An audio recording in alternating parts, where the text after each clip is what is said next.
How's it going, guys? Hope you're doing well. Today I'm going to show you how to get cinematic shots from your 13 Pro or Pro Max.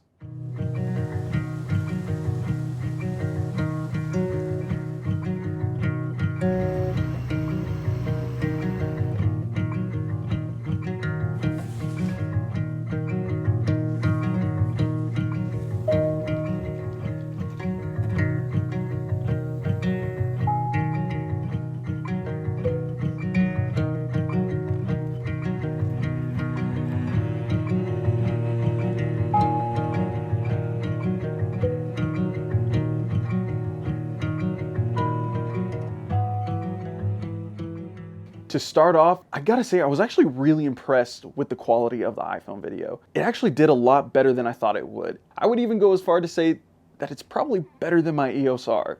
That's what I'm using to record this video right now. Okay, so there's two formats that you can shoot in depending on the gig size of your 13 Pro. If you have the 128 gig iPhone 13 Pro or Pro Max, you're limited to ProRes at 1080p at either 24 or 30 frames a second. However, if you have the 256 gig or above, you can actually shoot in ProRes 4K at either 24 or 30 frames a second. Like the example that you saw at the beginning, that's what I shot it at. I shot it at the ProRes 4K 24 frames a second. Apple estimates that shooting in ProRes 1080p at 30 frames a second for about a minute will take up about 1.7 gigs of your storage. And then if you're shooting in ProRes 4K at 30 frames a second for about a minute, that takes up to 6 gigs worth of storage. So needless to say, this is gonna eat up your storage really fast. After shooting, I highly recommend exporting all those videos to either a hard drive or just getting Apple's iCloud.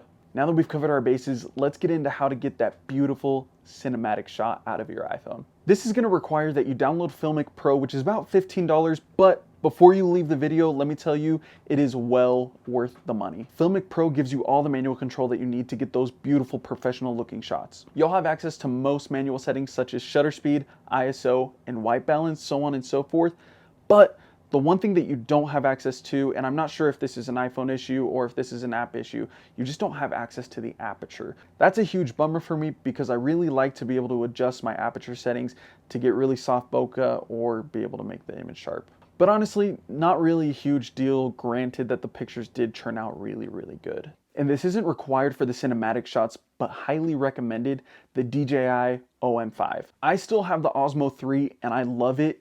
It is amazing at stabilization. The app does really well with handheld stabilization, but the gimbal just makes it a little bit easier. You could probably find one of the other really cheap on either Amazon, Facebook, eBay, any of those sites. I'll leave the links for both the app and the gimbals down below. Once you've downloaded Filmic Pro, open it up.